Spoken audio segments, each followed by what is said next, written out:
वाराणसी के नरेश की एक पुत्री थी विद्योत्तमा, जो बहुत रूपवान और गुणवान थी। एक दिन राजा ने अपनी पत्नी से कहा, मुझे चिंता है कि विद्योत्तमा के लिए उसके जैसा ही रूपवान और गुणवान वर कहाँ मिलेगा। उनकी पत्नी ने कहा, वरुचि सब प्रकार से उपयुक्त है, वे विद्वान तो हैं किंतु विद्योत्तमा को मनाना सहज नहीं है। राजकुमारी विद्योत्तमा को अपने ज्ञान का बड़ा अभिमान था। उसने अपने माता पिता से कहा कि जो पुरुष मुझे शास्त्रार्थ में हराएगा वही मुझे पाने का अधिकारी होगा। वरुचि ने जब यह सुना तो उसने राजकुमारी की चुनौती स्वीकार कर लिया।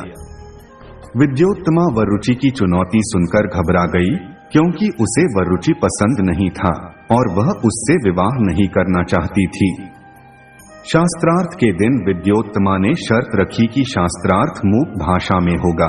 उसने कहा कि मैं संकेतों द्वारा प्रश्न करूंगी, आप संकेतों द्वारा ही उत्तर देंगे। तब विद्योत्तमा ने अपनी एक उंगली उठाई, परंतु वरुचि को कुछ समझ नहीं आया और उसने हार मान ली। विद्योत्तमा खुशी से फूल उठी और उसने वरुचि को धन्यवाद कहा। वरुचि को यह अपमान सहन नहीं हुआ और उसने मन ही मन राजकुमारी विद्योत्तमा से बदला लेने का संकल्प लिया। घर जाते वक्त वरुचि को मंदबुद्धि कालिदास दिखे, जो उसी डाल को काट रहे थे जिस डाल पर बैठे थे। उसने कालिदास से कहा, अरे वो मंदबुद्धि आदमी, ये क्या कर रहे हो, तुम नीचे गिर जाओगे। कालिदास ने कहा, तुम्हें उससे क्या, तुम अपना काम करो। वरुचि अपने रास्ते चला गया। वो कुछ ही दूर गया था कि कालिदास नीचे गिर पड़े। उन्होंने वरुचि से कहा, यह तुमने कैसे जाना कि मैं गिर जाऊंगा?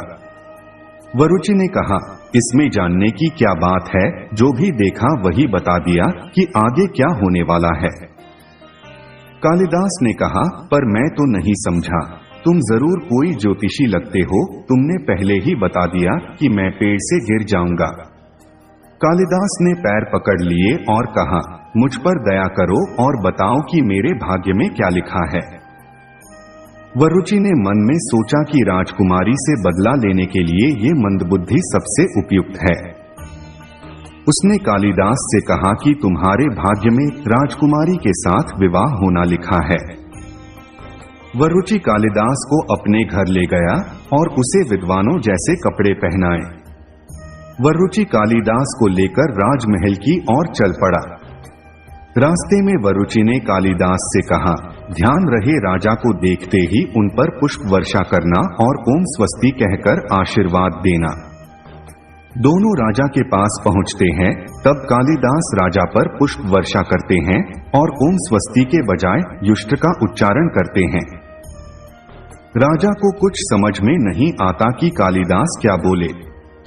तब वरुचि स्थिति को संभालते हुए कहता है, महाराज, ये बहुत विद्वान ब्राह्मण है, इन्होंने आपको एक विशेष आशीर्वाद दिया है। वरुचि आगे बोलता है, महाराज, ये विद्वान ब्राह्मण कालिदास है, ये आपकी पुत्री विद्योत्तमा के साथ शास्त्रार्थ करने आए हैं।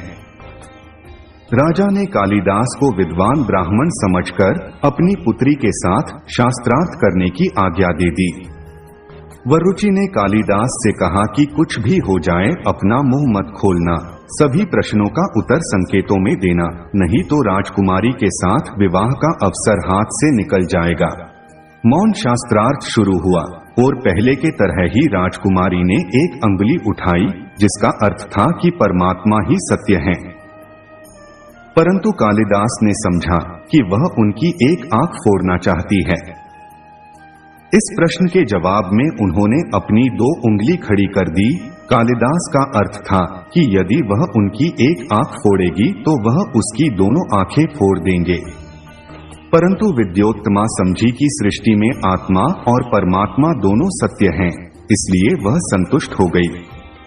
फिर उसने अपनी 5 उंगलियां खड़ी की, जिसका अर्थ था कि हमारा शरीर 5 तत्वों से मिलकर बना है। कालिदास समझे कि वह उन्हें थप्पड़ मारना चाहती है, तो उन्होंने अपनी 5 उंगलियों को जोड़कर एक मुट्ठी बना दी और संकेत में कहा कि यदि तुम मुझे थप्पड़ मारोगे तो मैं तुम्हें घुसा मारूंगा। परंतु इस उत्तर को विद्योत्तमा ने समझा कि जब तक पांचों तत्व अलग अलग है तब तक इनसे कुछ विशेष कार्य सिद्ध हो पाना असंभव है।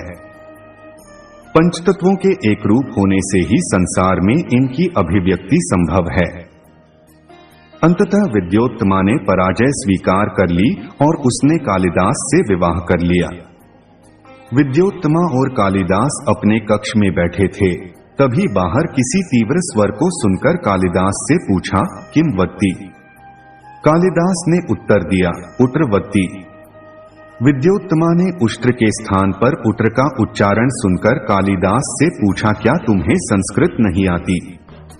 कालिदास ने कहा, नहीं, मैं तो एक अनपढ़ गंवार वाला हूँ, मैंने संस्कृत कभी नहीं पढ़ा। विद्योत्तमा ने जब यह सुना तो उसे आभास हुआ कि छलपूर्वक एक मंदबुद्धि संग उसका विवाह कराया गया है। कालिदास ने विद्योत्तमा को बहुत समझाया कि प्रिय, मैं हमेशा तुम्हें खुश रखूंगा, कभी किसी चीज की कमी नहीं होने दूंगा। परंतु उसे एक मंदबुद्धि को अपने पति रूप में स्वीकार करना पसंद नहीं था। उसने कालिदास से कहा कि तुम यहाँ से चले जाओ, मेरा पति तो कोई विद्वान ब्राह्मण ही हो सकता है, तुम तो एक मंदबुद्धि वाला हो। कालिदास मंदबुद्धि तो थे पर लज्जाहीन नहीं। वे अपने आत्मसम्मान पर पड़ी इस चोट को सहन नहीं कर सके और वो वहां से चुपचाप चले गए। दोस्तों, आज की प्रस्तुति यही समाप्त होता है। अगले भाग में जानेंगे कि कालिदास ने विद्वान बनने के लिए क्या किया। उनकी पत्नी ने विद्वान बनने के बाद भी उन्हें एक स्त्री के हाथों मृत्यु का श्राप क्यों दिया और उनकी मृत्यु किस प्रकार हुई। दोस्तों, ये प्रस्तुति आपको कैसी लगी कमेंट्स में जरूर बताइएगा और अगर आप हमारे चैनल पर नए हैं तो सब्सक्राइब जरूर कीजिएगा। धन्यवाद।